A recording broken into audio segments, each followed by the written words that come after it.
പ്രിയപ്പെട്ട ഭർത്താക്കന്മാരോടാണ് കേട്ടോ. ചിലപ്പോൾ ഭാര്യമാർക്ക് ഏറ്റവും കൂടുതൽ ഇഷ്ടമുള്ളത് പുറത്തു പോയി ഒന്ന് കറങ്ങുക, അങ്ങ് ലോങ്ങൊന്നും പോകണ്ട, അടുത്ത ഏതെങ്കിലും സ്ഥലത്ത് പോയി കറങ്ങുക, അതായിരിക്കും. ചിലപ്പോൾ ചില ഭാര്യമാർക്ക് ഒരുമിച്ച് എവിടെയെങ്കിലും നല്ല പോയി ഫുഡ് കഴിക്കലായിരിക്കും. ചിലപ്പോൾ ഒന്നും വേണ്ട, പുറത്തു പോകുന്നതൊന്നും ഇഷ്ടമല്ലായിരിക്കും, ഫുഡ് കഴിക്കുന്നതൊന്നും ഇഷ്ടമല്ലായിരിക്കും. ചിലപ്പോൾ നിങ്ങളുടെ ടൈമായിരിക്കും അവർക്ക് ഇഷ്ടം.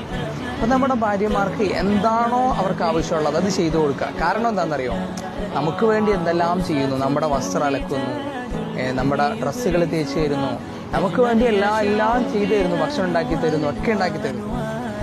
പക്ഷേ നമുക്ക് അധിക ഭർത്താക്കന്മാരും അവരുടെ ആഗ്രഹത്തിനൊത്ത് നമ്മൾ ചെയ്യാറില്ല.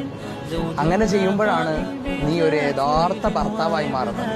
അതുകൊണ്ട് നബിതങ്ങൾ പറഞ്ഞ ആ ഒരു നല്ല ഭർത്താവാകുക. കാരണം എന്താണെന്നറിയോ, നബിതങ്ങൾ അവസാന പ്രഭാഷണത്തിൽ നബിതങ്ങൾ പറഞ്ഞതാണ്, നിങ്ങളോടുള്ള സ്ത്രീകൾ, നിങ്ങളുടെ കീഴിലുള്ള സ്ത്രീകളോട് മാന്യമായിട്ട് പെരുമാറുന്നവനാണ്